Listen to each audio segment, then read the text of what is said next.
Welcome everyone to another episode of Slasher Scotty. I am your host Scotty McCoy, and I have an alumni from the Child's Play franchise. I have Alex Vincent, and he played Andy Barclay in Child's Play. Hello, Alex. How you doing? I'm doing well. I feel like you hesitated. You almost called me Andy. I did. I always do that every time. I don't know why. It's okay. I'm pretty used to it after 3 decades.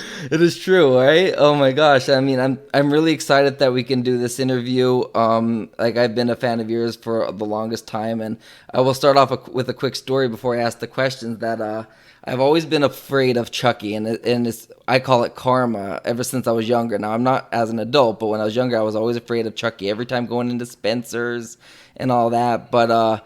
Oh my gosh! I with my cousin Destiny when she was younger, she was maybe like 5 or 6, and I always antagonized her. Like you have to antagonize your little cousins. Of course. So I ended up putting her, asked her if she wanted to watch Toy Story with me, and I put in Child's Play, and she got scared My from it. mistake? You mean you meant to put on Toy Story? No, I Just meant the to way put it in sounds Child's there? Play. Yeah. But I Okay. told her it was a Toy Story, and she got scared from it. But I got even more petrified, and karma paid me back. Instant karma's gonna get you. Exactly. So the first question I do got for you is nothing related to Child's Play, but it's how did you get your start into acting? Um, I grew up in North Jersey, and I had a friend, family friend, who lived down the street from me, and she did commercials. Mm-hmm. And when I was 5, I saw her on TV. So I saw someone that I knew in person on TV, and I was just kind of enamored by that idea. Nice. So I was a pretty outgoing kid. I had really good memorization skills. So it was just me actually asking my parents to take me to her agent to try to be on TV and do commercials like that. That's awesome. So that's what happened. We got set up with her manager from New York, Suzelle from Suzelle Enterprises. Sue Schachter was her name. And she worked with a lot of children in New York in the 80s. But yeah, so I just started going on auditions, and then that was it. That's 2 or awesome. 3 times a week, coming home from school and sitting in the car to drive through New York City traffic to go to auditions. That is so awesome. So what Yeah. did you audition for Child's Play? I'm assuming you did, but what was the audition like? Yeah. I had a few. I Awesome. auditioned a couple times in New York, and then I was flown out to LA to audition against like 2 other kids, kind of with a bunch of the producers and directors. I guess the director, I don't know if Tom was there, but a bunch of producers were there. And so I had an audition kind of head to head against a couple other kids there. And I've told this story quite a bit, but it was a little different. Usually, even at 5, 6 years old, when you had an audition, your parents would wait outside and they send you in. All right. But this, they flew us out to LA for a pretty big audition against just a couple kids. And my mother was actually in the audition room with me, which was rare. Mm-hmm. And they wanted me to do the scene where I said Aunt Maggie is a real bitch and got what she deserved. And when I got up to that line, I froze. And I said, I don't remember the lines. I don't remember. So they're like, okay, well, we'll start over. We started over, and then when I got to it, I froze up again, got up and ran out of the room and locked myself in the bathroom. And it wasn't that I had forgotten the lines at all. I was just uncomfortable saying bitch in front of my mother. Right. So she went back and told them, no, he knows all the lines. He just didn't want to say that word in front of me. And I guess they had believed that I really forgot the lines. So they said, well, this kid could act. Right. So that helped me get the job. Nice. Every time like I hear you say that in the movie, like I laugh because it's like you hear this kid talking like this, and it's like really like did they really say that? Which it's funny, but it's realistic because like you're playing it off that Chucky said all this, which is the truth, but who's gonna believe that a doll is speaking like this? Sure. So it's true. One question I did want to ask, that I don't have listed actually. So did you have any props from the movie to take home, or like even a Chucky doll or anything? In the first couple films, I got some of the clothing that I had, and I had like the cereal box that I make breakfast with in the first scene. I had a couple things here and there, but no Chucky dolls. They Okay. were, a rare commodity that Right. producers would get their hands on before anyone else. And then there's puppeteers, directors, writers. Mm-hmm. A lot of people higher on that totem pole than me. Right. So no, I didn't get a doll for part 1 or for part 2. And then I came back for Curse of Chucky. Mm-hmm. I didn't get one then. But then when I made Cult of Chucky, I said, all right, this is my 4th film. I'd really love my own Chucky doll. Right. So I finally got one. Awesome. That's so cool. So, what was it like being a child in a horror movie? Well, the fact that it was a horror film was kind of irrelevant. Being in a film, being in Hollywood or Hollywood outside of Hollywood, Chicago, Right. wherever we were filming, and the whole process of everything that surrounds that Right. is the impactful part, I think, on a Mm-hmm. child. I mean, you do grow up a little faster than you needed to otherwise. There was Right. especially in my situation where I came back for a sequel that I was lead actor on Mm-hmm. in almost every scene. On the backs of the success of the first film, I mean, I kind of knew responsibility faster than I needed to, Right. But the fact that it was a horror film made no difference. I was not afraid of the doll in the slightest. I thought, the Right. puppeteering that made him work was the coolest thing ever. I knew every line, every storyline, every Mm-hmm. piece of dialogue. I for that age, I understood exactly what we were doing, especially by the second film. I was 8. I'd already seen the first film, went through that whole process. But yeah, the fact that it was a horror movie made no difference to me. Awesome. I wasn't afraid of films then or now. That's awesome. So, what was it like working with Brad Dourif? Well, I never really got to work with him directly. I worked with his voice, and Right. thank God for that.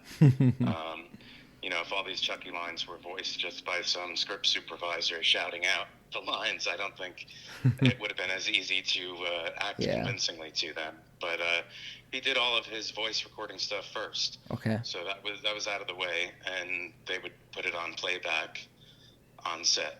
Awesome. So yeah, I mean, working with his voice was great for me. And when I was a kid, I met him a couple times during like script readings and before filming, but I didn't really know him, Okay. And I think that was advantageous to the portrayal of the character. Like if I knew Brad as this, funny, friendly guy that hangs around with me on set and goofs off, and then I have to treat him as someone that terrifies me at 6, 8 years old, that might have been more of a challenge. Definitely. So I think maybe, I would say that he kept that distance intentionally because he's very respectful of the craft of acting. Right. But the reality of it also, that's probably true too. But the reality of it also is that his stuff was done in the studio before we started filming. So there was no need for him to be there. Right, right. So now, did you have to do any on-set schooling or anything as well? Of course, yeah. I had Okay. like 3 hours of tutoring every day, which as a kid, going from 6 or 7 hours in school to 3 hours tutoring sounded like a pretty sweet deal.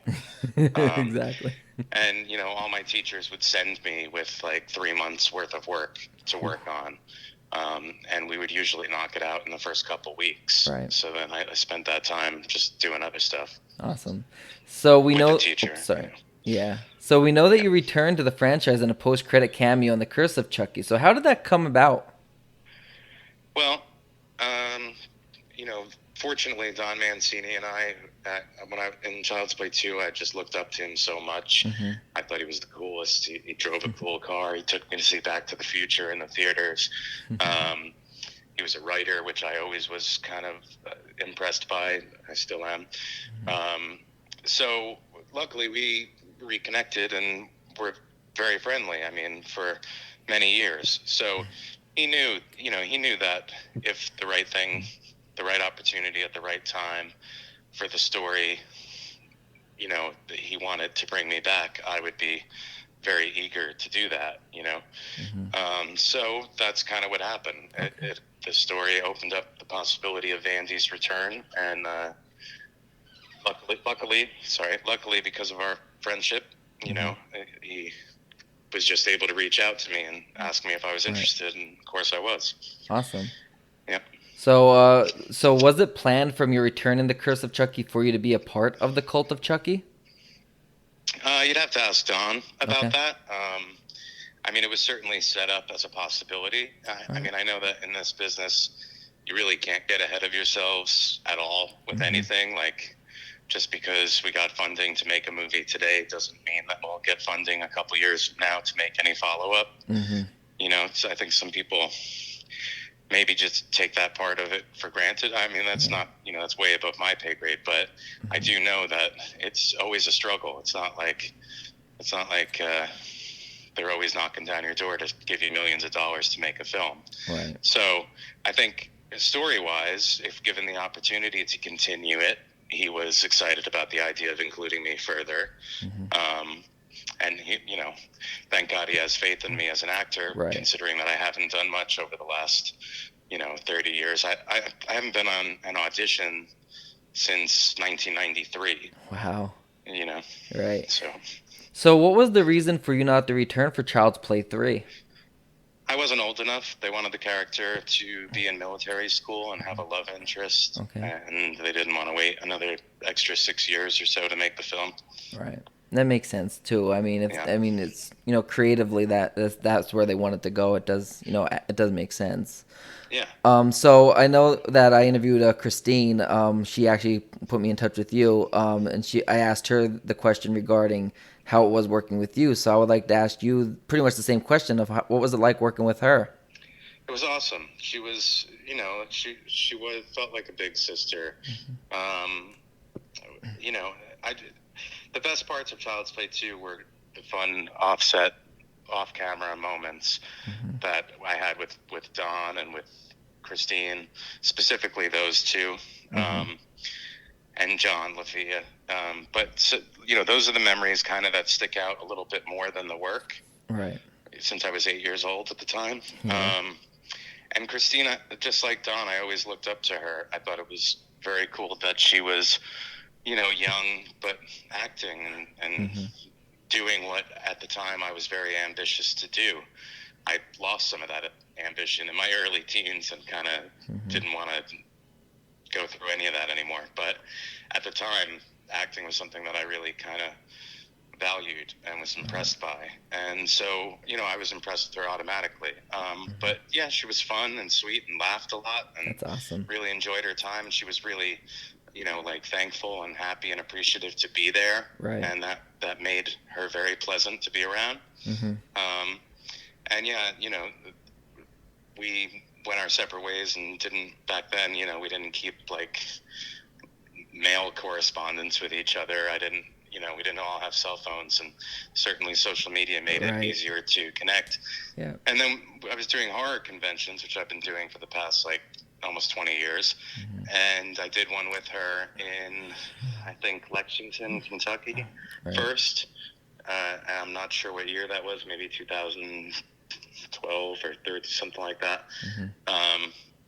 But yeah, we kind of picked up where we left off. I mean, we have a lot of memories in common, and this Child's Play thing, this Chucky thing is impactful on both of our lives. We had that to relate to. But even more than that, we just kind of relate as people very, very well. Awesome. We're really dear friends. I mean, I talk to her all the time. That's awesome. And you can tell that you two like were hitting it off, like, you know, off screen, because your chemistry on screen in that brother sister type of role was really amazing. Well, you know, the arc of their relationship, which I think is so exciting that, you know, Kyle was brought back into Cult, and maybe hopefully someday we'll get to explore where their relationship has gone further. But even within Child's Play 2, you know, there was a standoffishness in the beginning between those two characters. They're forced into this family unit that they're not fully comfortable in and don't feel like they really belong in. Yet they relate to each other over that. So, you know, I think they had an opportunity, the characters, to bond quickly. And then once they both were the only ones that believed and knew that the doll was trying to kill everybody, they certainly had that to bond over. Exactly. You know, have your foster family killed by a murderous doll, and you get pretty close with each other. I can believe that one. Yeah. So, what was the best part about filming Child's Play, and what was the worst? I mean, the best part is not any one thing I could say. I mean, as far as like on-screen moments that are my favorite, any opportunity I get to hurt the doll is always my favorite stuff to shoot. Right. But you know, the entire process of every film that we made was just enjoyable. I mean, it was really good people that believed in what we were doing and got along very well with each other, and it always felt like a team working on something, to me at Right. least. So I have no negative experiences from making the film. The worst, you know, I don't know. I mean, when you're involved in something that's, I don't want to use the word iconic, even though a lot of other people use that word for it, but something that impacts a lot of people, that comes with a certain responsibility of always valuing their appreciation and staying true to this character. And in my case, that happened to be lasting for over 30 years. And that's very easy to do most of the time because people, for the most part, are nothing but sweet and appreciative. But there are some tiring elements of that too, as I'm sure you could imagine, especially with the access that social media gives. I mean, I'm a pretty accessible person online, so I get a lot of messages, and like I said, 98% of them are awesome.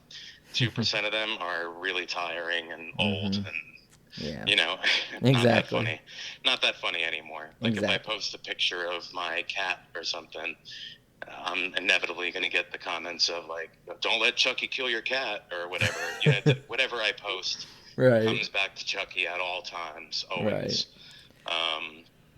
And yeah, you know, because of all the good in my life that has come from it, that's a small price to pay. So I'm not complaining about that price. But since you asked what the worst is, you know, there's a flip side of every coin, and being solely identified as Andy for 3 decades, no matter what else I try to do. I mean, in many ways, it kind of like inhibits my desire to do other things because it's all going to come back to that anyway. Right. I mean, look at the beginning of the podcast when I was going to introduce you, hello Alex, and I was going to say hello Andy. Like, it's just one of those things that rolls right off the tongue with that. You know what I mean? Right. Which again, I'm not complaining about. I mean, it's worked out, you know, very, very well for me in life. I mean, I didn't get rich from those films. I think people have a misconception about that sometimes. Also, this was my first project as a child actor in the '80s. I didn't make a ton of money. I never lived in Hollywood. I didn't have a place in the hills. I grew up in North Jersey, and now I own a small business in Florida. You know, so I went to school for audio engineering. I own a recording studio the past 6 years, and I scrape away like everybody else. But it's opened up all kinds of great doors in my life too. I mean, I've met people that I admire. I've gotten access to some things that I really care about. I've gotten to travel the world. I've met thousands and thousands of incredibly appreciative fans. The good vastly outweighs any negative from this experience in my life. That's awesome. So what was the most memorable moment while filming Child's Play? Well, I don't know. I mean, there are some scenes that stand out more than others that in my memory. The part in the first one where I light the doll on fire and I said, "This is the end, friend." I mean, I remember the delivery of that line and going over it with Tom Holland, the director, and him getting really excited when it happened. You know, when I delivered it just the way he wanted. Like I said, any of the times that I get to hurt the doll seem to be the most memorable things that stick with me from that long ago. Maybe because of the effects of it, or you know, it was Andy's triumphant revenge, and that felt good as an actor to portray. So any of those stuff, but really, I mean, the best memories of the whole thing are the personal connections with the people that I've been lucky enough to be involved with. That's awesome. For all this time. So what was it like working with Chris Sarandon and Catherine Parks? Catherine Hicks. Catherine Hicks. I mean, why did I say Parks? I don't know who that is. I don't think I ever worked with her, though. Catherine Hicks was great. She had never played a mother yet at that point, which is ironic because she became so well known as a TV mom. Mm-hmm. And she's a mother now, for many years herself. But at the time, she was not a mother. She had never portrayed a mother. So she really went out of her way to try to bond with me, Right. And that really just endeared me to her a lot. She was always very, very, very sweet to me. We still have a very loving, supportive friendship. Mm-hmm. And Chris, Chris and Detective Norris and Andy only really had a couple interactions with each other. But he was great on set. I saw Fright Night when I was a kid. Right. So I was aware of who he was. But I remember hanging out in the trailers with his daughters, mm-hmm. and just always being really sweet and kind. Right. And both people that I get to see because of horror conventions. That's awesome. That's great. That's awesome. And on a side note, Catherine Parks she played Vera Sanchez in Friday the 13th, and I have an interview set up with her. That's probably where that came from. That's probably where that. You can ask her about Catherine Hicks. Yes, I can. There we go. So this one, I don't know if there is works in, and if you're allowed to really talk about it, because I know about all those NDA clauses and everything. But is there any plans of you appearing in the Child's Play TV series or any future Child's Play films? I don't know. Okay. I don't know yet. I hope so. Right. And I can. I don't know and/or won't tell you. But no, the truth is really we're not there yet. Okay. COVID obviously set everything back. Yeah. I think if that had not happened by now, I would know the answer to that question. Mm-hmm. But as I stand here now, I genuinely don't really know. Okay. If I'll be involved or to what extent. Right. Well, if they plan on having you, that would be huge. That'll be amazing. I would love to see you return for the TV series, kind of to explore, more about Andy and where his, mental status is from, the first two movies and the last, the most recent two that he was in. And I would kind of like to know, will it leave off, where you were in that room was it at the hospital? Are you okay? We know you're okay, but what happened with you, and then where do you go from there? I think that'd be good to explore. Well, let's hope so. Yes. I'm with you and hoping. Yes. So the last question I got for you is, do you have any future projects, websites, or social media sites that you would like to promote to our listeners? Well, like I said, I don't really do much acting, so I don't have anything like that. But I've been running a recording studio down in Clearwater, Florida for the past 6 years. I call it AV Productions, like my initials, but also audio video because we do both. Right. But yeah, we've recorded over 250 artists, all genres, done some sound for film, done some video production work. I try to keep that busy. And most of my time gets devoted to the projects that come into my studio. Okay. And that's avproductionsonline.com. Okay. Awesome. And yeah, that's it. I was doing a podcast for a little while myself. I had a bunch of horror guests on. And because of my studio, I also had live music every episode. Okay. And I had it all running through my board. As someone who works on this side of things yourself, I'm sure you could appreciate the fact that I had 32 channels of audio going out stereo into my podcast. Yeah. Live. That's amazing. Yeah. The only thing I couldn't figure out, and still can't really, is how to stream video with the audio from my board. Okay. So I got to figure that out. And maybe if I do, I'll bring it back. But I did 21 episodes of that last year with a bunch of your favorite horror guests were on, and some really great music and good conversation about a myriad of topics. That's awesome. So yeah, that's about it for me. Awesome. I have AlexVincentOnline.com. Usually I update where my appearances are on there, but not too many of those this year. Right. But you can always find out stuff about that. Right. And the podcast is called The Final Note, and that's on YouTube. Awesome. Sounds great. And I thank you for your time. Before I let you go, I did want to say that my one friend, I have a little indie production company myself, and she's one of our little actresses that is in it. But she was going to meet you at Monster Mania in New Jersey back in March, but it was canceled.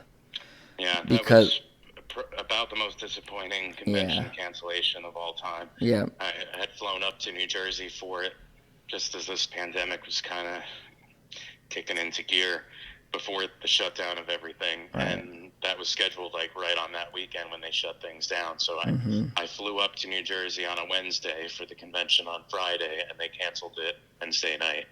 Ooh, yeah. So yeah, it was a bummer. Yeah. It was a great show. Yeah. But I'll be back there someday. And, Awesome. And that convention will be back someday. Awesome. Her name is Skylar Turner, and she wanted me to tell you hello. Tell her I said hello as well. I definitely will. Well, I thank you for your time, and you have a great rest of your day, and you stay safe. Thank you, Scotty. Yep. You as well. Thank you Take so care. much. You too. Bye.